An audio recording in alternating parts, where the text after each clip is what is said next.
各位朋友，大家好。13陵中的永陵是嘉靖皇帝的陵寝，在这所陵寝的地宫中，嘉靖皇帝一定不会觉得寂寞，因为在这地宫中与他一起埋葬的还有3个女人，他的3个皇后，4个人在一起打圈麻将都够手了。不过嘉靖一定不会觉得那么轻松，因为这3个女人中有2个都是他不想见到的人。这3个女人都是谁呢？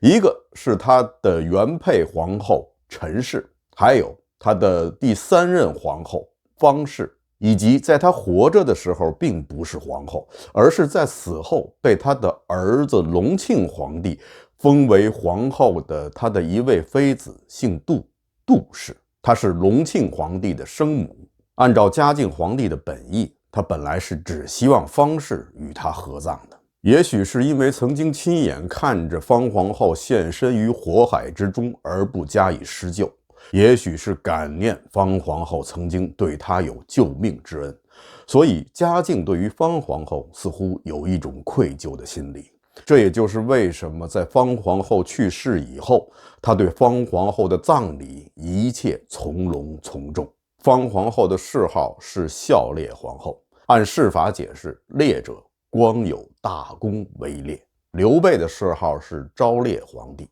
所以烈是一个美事。嘉靖还坚持给方皇后以原配皇后的待遇，让她陪葬，同时赴太庙。这一点呢，遭到了众位臣子的强烈反对，因为毕竟方皇后并不是嘉靖的原配皇后，嘉靖的原配皇后是陈皇后。但嘉靖固执己见，最终他也是如愿以偿。但是到了隆庆初年，方皇后的牌位就被移出了太庙，别祀弘孝殿。虽然牌位被移走了，但方皇后还是能够与嘉靖合葬，这也是嘉靖所乐见其成的。但对于其他2个陪葬的皇后，嘉靖可是想躲多远就躲多远。一位呢是嘉靖皇帝的原配皇后陈皇后，这位在怀孕期间被嘉靖活活吓死，也有说是被他一脚踢死的陈皇后。再有一个呢，就是隆庆皇帝的母亲杜氏，嘉靖对她是一生无宠，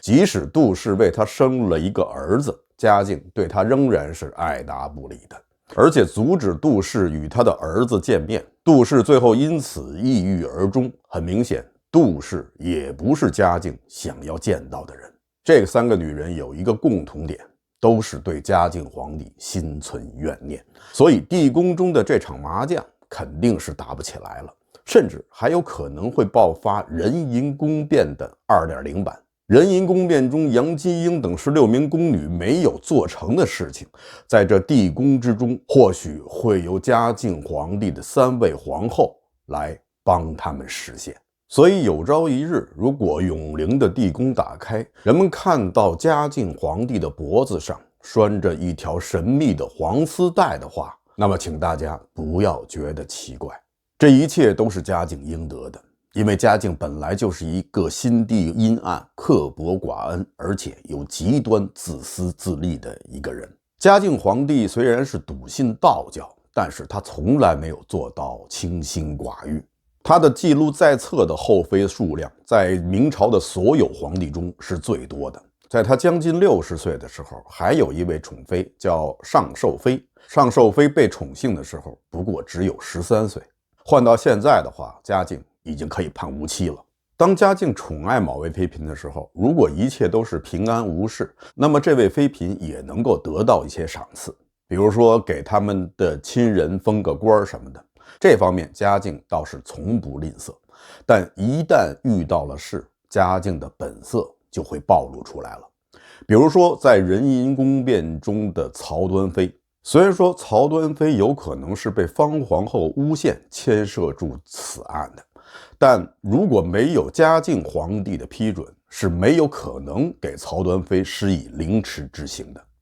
那时候的嘉靖皇帝虽然身体还没有完全恢复，但神志已经是清醒了。他不仅决定要处死曹端妃，而且还同意用最残忍的手法——凌迟。有人说，曹端妃和王宁平并不是被凌迟处死的，因为这二人毕竟是皇帝的女人，要考虑皇帝的颜面，总不能在大庭广众之下被剥光了衣服凌迟而死吧。但实际上，按正史记载，这二人确实和其他的宫女一样，都是被当众凌迟处死的，没有一点分别。嘉靖这样做，充分说明了他是一个生性凉薄的人，而且还极端的自私自利。在他看来，哪怕曹端妃只有1/1000的可能参与其中，他也要将她处死。对于他来说，只要是威胁到了他的自身利益，他会丝毫不顾及几天前的恩恩爱爱。对于他来说，他身边的女人甚至不如他养的一只猫。曹端妃不是第一个遭此厄运的人，要说第一个的话，恐怕就要从陈皇后开始说起。陈皇后是出身于书香门第，她的父亲是一名注生，当时担任的是相当于县教育局的局长。知书达理的陈皇后是在嘉庆元年的时候被选入宫的，当时和她一起被选入宫的还有一位张姓和文姓的女子，这3个人是作为皇后的候选人供嘉庆皇帝来挑选的。当然了，在嘉庆元年的时候，能够为嘉庆选皇后的只能是张太后。张太后是正德皇帝的母亲，也是正德皇帝的父亲明孝宗朱佑樘一生唯一的皇后，一生独宠的女人。张太后也是出身于书香门第，所以她一眼就看中了同样出身于书香门第的陈氏。陈氏就这样成了皇后，虽然说是被张太后挑选的，但嘉靖基本上还是接受了这个皇后。这从陈皇后的父亲很快被提升为锦衣卫佥事，而且即使后来犯了点事儿，但嘉靖都可以看在陈皇后的面子上不予追究，这一点上可以看出来。就像刚才我们说的，在这方面嘉靖还是很大方的。很快陈皇后怀孕了，这对于嘉靖来说真是一个天大的好消息。这时候已经是嘉靖7年，嘉靖已经是22、23岁了，而还没有皇子，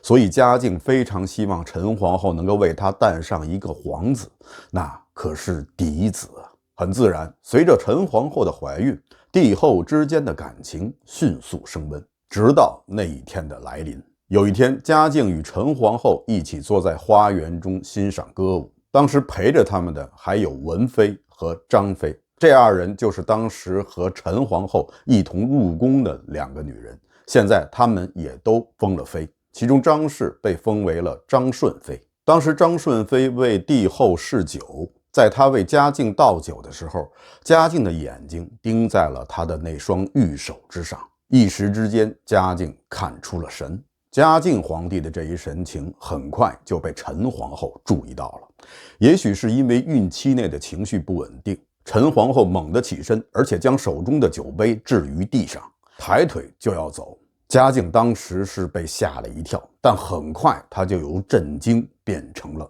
震怒，他也猛地站起身来，大声地斥责陈皇后失礼失态。此时的陈皇后也意识到自己刚才失态了，她忘记了她虽然可以贵为皇后，虽然可以统御后宫，但是她永远不可能独立地占有这个男人，而且这还是一个翻脸无情的男人。陈皇后跪在地上叩头不止，但嘉靖仍然是余怒未消。陈皇后受此惊吓，回宫以后就流产了，然后差不多2个月以后病逝。这段记载呢是出自于明史，而按照民间野史记载，当时的嘉靖帝是盛怒之下一脚踢在了陈皇后的腹部，导致陈皇后流产，最后死亡的。而朝鲜的正史《李朝实录》又为我们讲了一个完全不同的故事。按《李朝实录》记载，是说当时陈皇后已经失宠，最得宠的是张顺妃。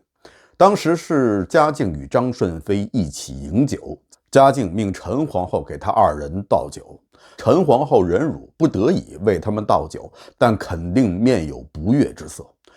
嘉靖看了以后很不高兴，让陈皇后笑一笑。陈皇后笑不出来，这样呢，接连3次倒酒，陈皇后都是面无喜色。嘉靖盛怒之下，把酒杯扔在了地上，然后就搂着张顺妃进到了宫中安歇，让陈皇后跪在室外等候。陈皇后当时是身怀6甲，又遭此大辱，加之整夜跪在庭外，身体不支，由此造成了流产，最后去世。据中国正史记载，陈皇后流产以后，嘉靖更为生气，认为是陈皇后自己的过失，导致她失去了她的第1位孩子，所以他即刻命令陈皇后搬出坤宁宫，而且还与下面的大臣杨一清商量，要废除陈皇后的皇后之位。杨一清也是觉得嘉靖此举太过狠毒，但他不能明说，只能劝嘉靖说，反正陈皇后现在已经是病体堪危，恐怕将不久于人世，如果这时候将她废掉的话，恐怕于理于情都不太好说，不如等一等，等陈皇后死了，皇后之位自然也就空下来了。果然2个月以后，陈皇后惊惧而死。即使是陈皇后已经死了，嘉靖仍然是余怒未消，他下令陈皇后子宫出王门，百官一日临。什么意思呢？就是说陈皇后的灵柩不从正门出宫，而从妃子出入的偏门走。按照常理，百官应该到王后的灵堂拜谒，要连续去好几天，但嘉靖这次只让百官一日临，就是哭一次，意思意思就行了。皇后的丧事一切是能减则减，下葬于媪儿峪，这也是妃子们下葬的地方。在这期间，嘉靖并没有着丧服，而只是着素服。想想当年他的先祖朱元璋是如何对待自己死去的孙贵妃的。当时朱元璋不仅自己着丧服，而且还命令自己的皇子们也都着丧服。当时太子朱标不愿遵从，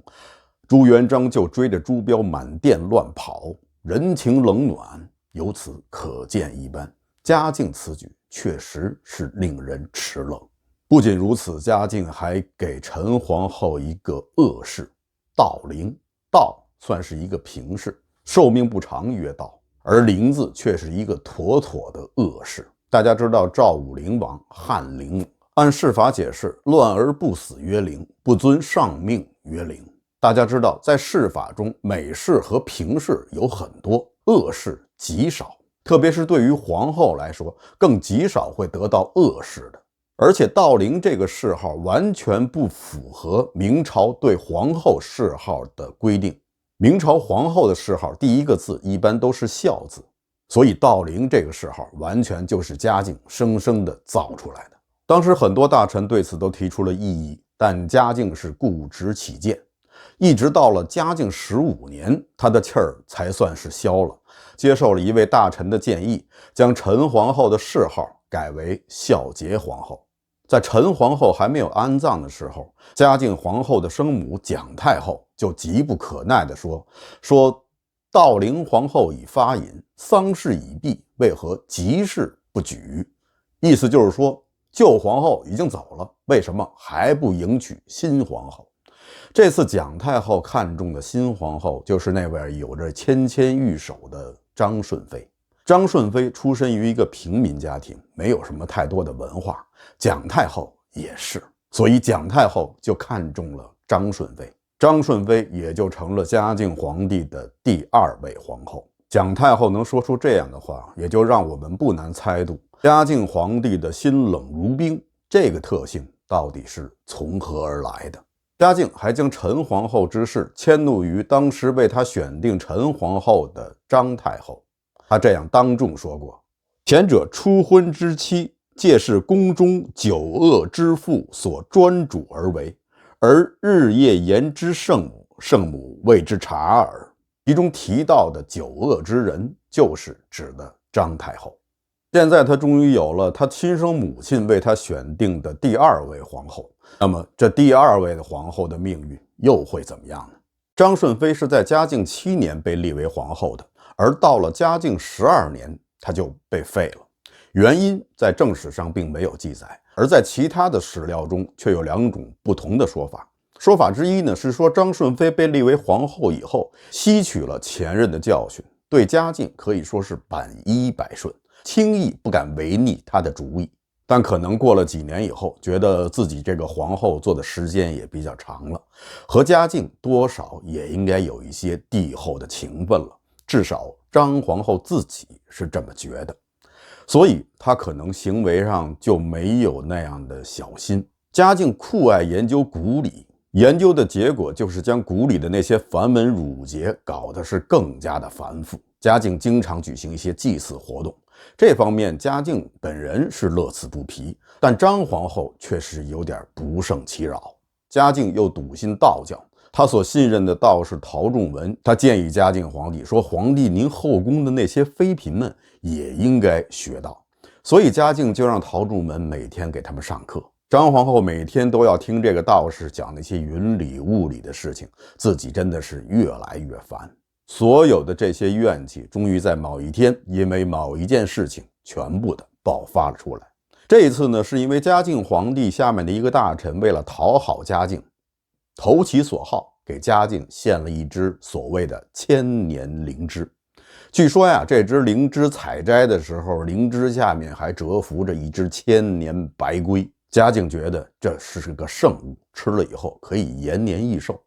所以他就决定将这只灵芝煮成汤以后给张皇后喝。张皇后喝了以后确实见效，是上吐下泻，差点要了一条命。为此张皇后就更加的气愤，责备嘉靖不该让她喝这种东西。嘉靖说，这是圣物啊，因为能够延年益寿我才煮给你喝的，你怎么反而不领情呢？张皇后说，既然是圣物，那陛下您自己怎么不喝？您是要拿我来试药吗？两个人越说越僵，就这么吵了一下。张皇后还是高估了嘉靖对她的情分，就这一次争吵，嘉靖就下旨废后。张皇后被移到了别院居住，2年以后幽闭而死。嘉靖将她以普通妃子的身份草草埋葬，连个谥号都没有。这是一种说法。还有一种说法呢，又和张太后有关。说起这张太后啊，她确实是明孝宗的专宠，两个人的感情确实很好。但张太后或者说那时候的张皇后也有一个最大的弱点，就是她太照顾她的娘家人了，特别是对于她的2个弟弟，一个叫张延龄，一个叫张鹤龄，两个人是过度的溺爱和纵容。两个人在明孝宗期间就经常的违法犯事，做了很多欺男霸女的事情，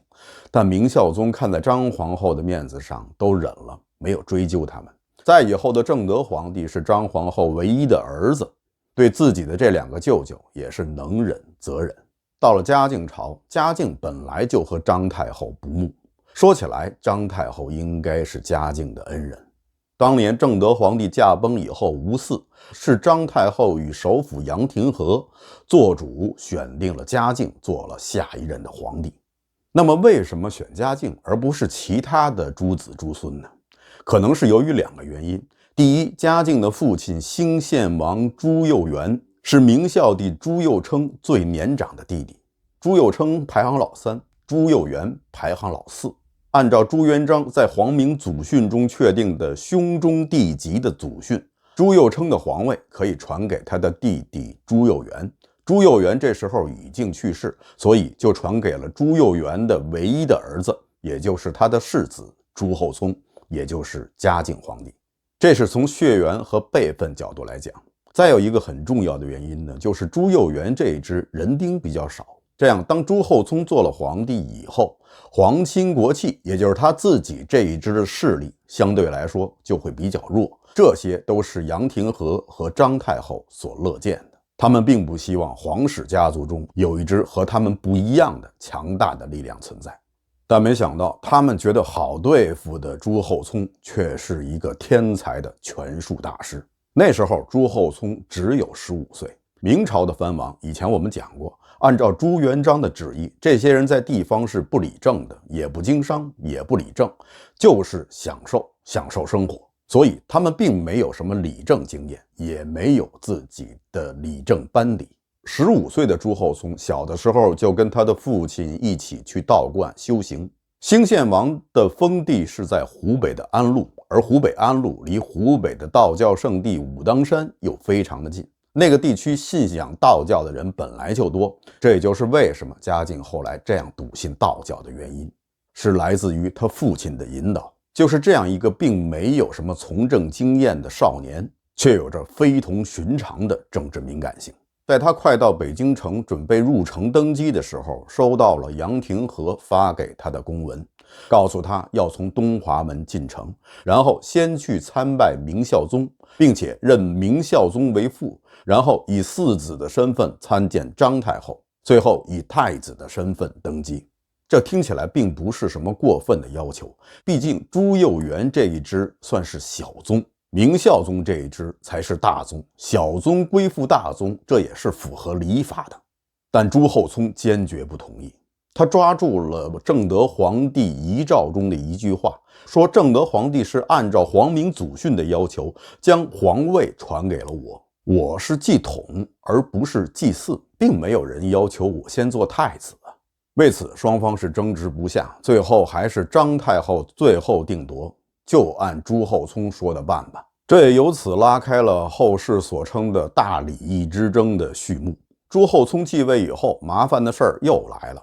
在如何给他的父母定尊号的时候，他与杨廷和所率领的一干文官又产生了争执。杨廷和说：“陛下，您应该尊明孝宗为皇考，您的父亲为皇伯考。换句话说，就是您的父亲不再是您的父亲，而是你大爷。”朱厚熜说：“你大爷，你这个建议我绝对不能接受。”双方又是争执不下，虽然最后是各让一步达成了和解，但结果总是嘉靖皇帝又往前进了一步。在整个大礼仪过程中，嘉靖并不是一味的强硬，他有时进有时退，更多的时候则是等待一个更好的时机，等待朝臣中支持他的那股势力开始冒出头来，因为他知道现在他是皇帝，肯定有人会想依附于他。等到朝中的这股力量形成以后，就是嘉靖最后露出獠牙的时候了。果然，文官集团慢慢出现了分裂，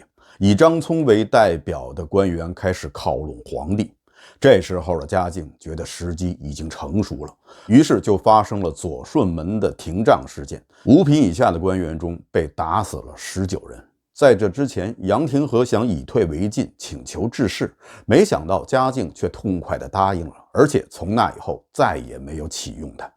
杨廷和最后是以庶人的身份下葬的，作为曾经的首辅的嘉靖并没有给他任何的谥号。杨廷和的儿子杨慎正是左顺门廷杖事件的带头者，他也被廷杖，然后被削职，发往了云南戍边。即使是这样了，嘉靖并没有忘记杨慎，他还不时地问朝臣：“杨慎现在怎么样了？”那些大臣们明白嘉靖的意思，知道如果说杨慎挺好的话，那恐怕嘉靖的下一步惩罚马上就会来到，所以他们都说杨慎又老又病，已经快不行了。嘉靖听了以后倍感舒畅。嘉靖年间曾经有过6次大赦，但杨慎从来没有被列在其中，他一直待在了云南。杨慎被称为清朝3大才子之一，另外2位大家可能比较熟悉，一个叫谢晋，还有一位叫徐渭。杨慎也是正德年间的状元，是一个才华横溢的人。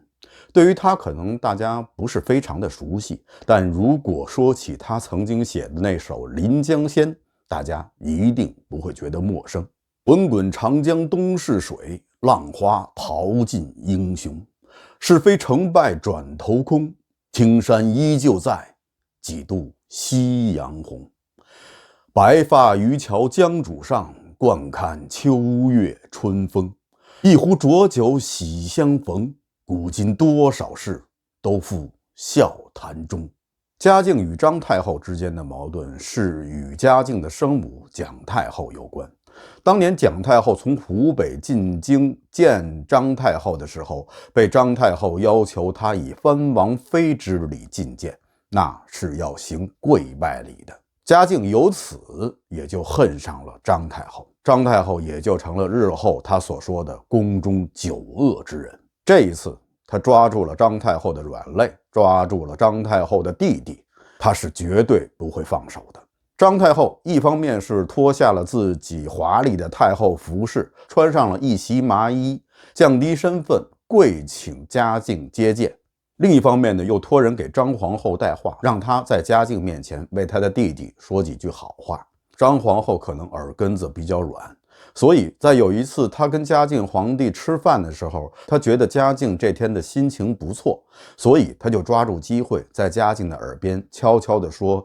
皇帝，你看现在张太后在外面跪请，这种样子传出去对皇室的声誉也不好，您是否能考虑就放过他的弟弟？嘉靖一听是勃然大怒，马上就掀了桌子，而且还命人脱去张皇后的外衣，自己是亲自手执皮鞭抽打蜷缩在地上的张皇后，然后再一次宣布废后。嘉靖皇帝的第二任皇后就这样被废掉了。而在张皇后被废的2年之前，也就是嘉靖10年，紫禁城的皇宫中又进了一批美女，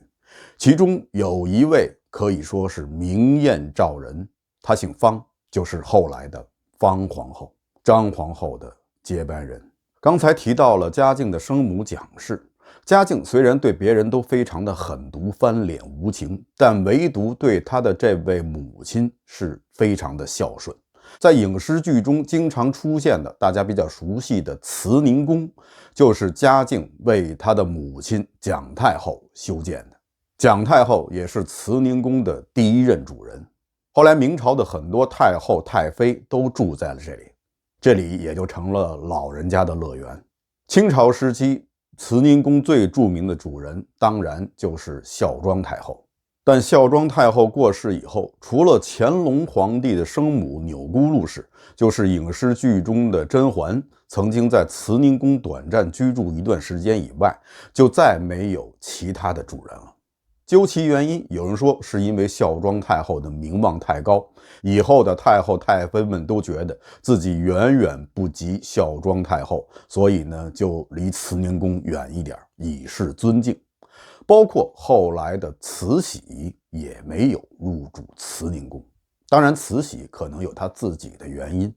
还有一种原因说，慈宁宫之所以长期空置，是因为自清朝开始就一直有一种灵异的传说，说慈宁宫里闹鬼。据说有人看到了宫女们的影子，据说慈宁宫里有一口井，白天的时候往下看全是枯木枯草，但到了夜间，井里却变成了清澈的井水，人往下望去能够看到一个人形的倒影，但恐怖的是，这个倒影却不是你自己。当然了，这不过是一个传说，故宫博物院也亲自辟谣，说慈宁宫里根本没有闹鬼。其实这个所谓的鬼故事并不奇怪，在井中的倒影看到的不是你自己，这也没什么稀奇的。你仔细想一想，你是不是刚从韩国回来？方皇后是在位时间最长的皇后了，从嘉靖13年一直到嘉靖26年，她也曾经非常受宠爱，但她的结局在仁因宫变那期中我已经讲过了，大家也已经很清楚。方皇后也是嘉靖皇帝生前的最后一位皇后。现在我们来回顾这3个皇后的遭遇，应该说这3位皇后各自有各自的问题，也并不是没有过错的。俗话说清官难断家务事，皇帝的家务事就更难断。我们先且不说他废后过程中的是是非非，且不说谁对谁错，我们只是想说，从嘉靖如何对待他身边最亲近的女人这件事情上，我们看不出他任何的温情。陪伴他多年的皇后，他的妻子就可以这样轻轻松松的舍弃。我们知道王座的冰冷，也知道这个王座的诱惑力，也可以理解为了这个王座上的权力，有些人可以扭曲人性。但嘉靖的这几位皇后并没有哪个想窥伺他的王座，想拉自己家的亲戚或者自己儿子去篡夺他的王位，他们不过就是想小心地侍奉他，也让自己的位置能够安稳一些。他们即使有错，但嘉靖又有必要做得这样决绝吗？我们能够理解王座的冰冷，但同时我们也知道，坐在上面的人应该是有温度的。很可惜，在嘉靖身上，我们看不到这种温度。嘉靖不光是对自己的妻子如此，他对自己的儿子也是一样。嘉靖总共有13个子女，8个儿子，5个女儿。说起来呢，也有些奇怪，嘉靖皇帝的这些孩子都是在1542年以前出生的。1542年以后，嘉靖再没有孩子。1542年的时候，嘉靖不过只有36岁，可以说是春秋正盛的时候，但是他再也没有子嗣。那么1542年发生了什么呢？这个我们讲过，那正好是嘉靖21年，壬寅宫变。我们有理由相信，在那天夜里，当那些宫女们拿着手中的簪子、钗子，这些他们所能找到的利器，在嘉靖的身上乱刺乱扎的时候，有可能伤到了嘉靖的下体。这可能也就是为什么嘉靖从那以后再无子嗣，或许也可以解释为什么在壬寅宫变以后，嘉靖的性格变得更加的暴虐乖张，更加的变态。这可能都与他下体的伤有关系。从这个角度来说，壬寅宫变中的那16名宫女并不是一无所获，他们虽然没有杀了嘉靖，但也让嘉靖从皇帝变成了长工。不管怎么说，嘉靖子嗣的数量与他的寿命和在位时间的长度是不成正比的，他理应拥有更多的孩子。即使是这样，在嘉靖驾崩的时候，他还活着的孩子只有一个儿子裕王朱载垕，还可能有一个女儿，但最多也就2个孩子，其他的孩子都已经先他而去了。这不能不说也是一种报应。嘉靖晚年的时候，听信了道士陶仲文的话，说什么2龙不能相见，意思呢就是说，陛下您是龙，您的儿子将来也有可能是龙，那么您与儿子爷儿俩见面的时候，谁咬谁都不合适，所以最好你们就不见面。为了自己的安全着想，嘉靖就将他的2个儿子裕王朱载垕和景王轰出了紫禁城，让他们独立生活。嘉靖是笃信自己能够长生不老的，所以既然能够长生不老，那自然就不需要什么后代继承王位，他会永远的做皇帝。所以他的儿子也好，他的孙子也好，对于他来说不再是皇位的继承者，而是皇位的威胁者。随着他自己越来越老，他更加不愿意别人提到儿孙的事情。裕王朱载垕，也就是后来的隆庆皇帝，后来也有了儿子，别人都不敢告诉嘉靖。后来嘉靖的一个宠爱的宫女不小心说漏了嘴，结果引得嘉靖大怒，将这个宫女轰出了紫禁城。裕王的前2个儿子都早逝，朱载垕只能独自在王府中品尝这丧子的痛苦。他不能从他的母亲或者他的父亲那里得到些许的安慰。他的母亲正是被嘉靖囚禁在了皇宫中，不让他们母子见面。很快他的母亲也去世了。等到裕王终于有了他的第3个儿子的时候，他甚至不敢把这个消息告诉嘉靖，